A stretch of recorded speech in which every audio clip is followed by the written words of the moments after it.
He hesitated and lasered in on fierce brown eyes glaring at him from the bed. Patient's no longer unconscious. He turned around to Dr. Phillips. Dr. Phillips craned her neck to see around him. She's out like a light in the same position she's been in for several minutes. St. John whipped around and focused on closed eyelids, distorted by the respiratory mask that covered her nose and mouth.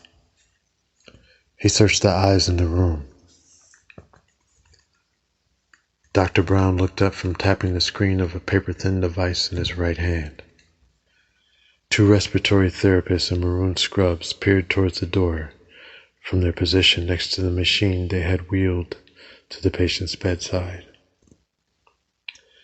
A maternity nurse, positioned to monitor the baby, swiveled her head.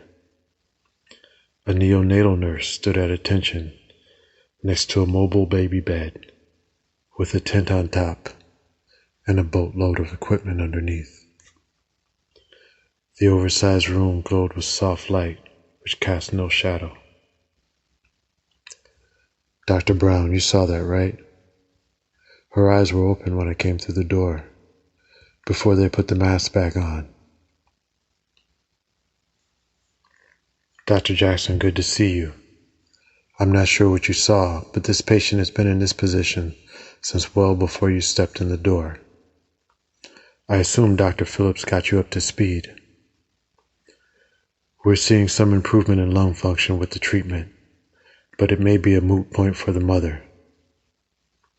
Organs have to be near the point of exhaustion. Her heart has done the work equivalent to running a marathon through mud with a bag full of kangaroos on her back. How many kangaroos does it take? Never mind. You're neonatal, right? I'm also a trained cardiac surgeon, as you know, Dr. Brown said. Tonight you're neonatal.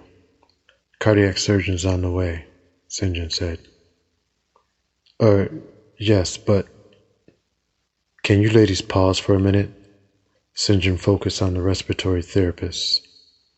I need to assess both my patients. I'll be quick. Yes, doctor. Okay if we leave her mask on while you do that? The therapist closest to him said. She stood eye to eye with him, her complexion born of Polynesian sun. She took control of the interchange with her glare and then receded to the corner with her companion. St. John huddled in to touch the patient's clammy forehead while searching the rainbow of lines, blips, and numbers on an array of screens staged around her bed. The screens told the story he already knew. Mother or son? Not both. Eunice, he said. Yes. Please go to the waiting room and see if her sister is there. I would like to speak with her before we do what we have to do. Please hurry. Yes, Nurse Givens disappeared. St. John turned from the screens to gaze at the patient. He noticed his maternity nurse had a gentle hand on the patient just below the continuous ultrasound monitor strapped to her belly. Her eyes trained on the patient's pelvis, watching for emerging body parts. Locked onto Nora's face, St. John traced his hand down her cheek, traced a vein along her arm, and grabbed her hand. A sharp current flooded through them. Hi, Nora, St. John said. Her sister's waiting to see you, Doc. I put her in family room A. Nurse Givens burst through the door. Thanks. St. John pulled his glove out of Nora's hand and placed it on her belly. The baby kicked and shifted. And a time to be born, St. John said.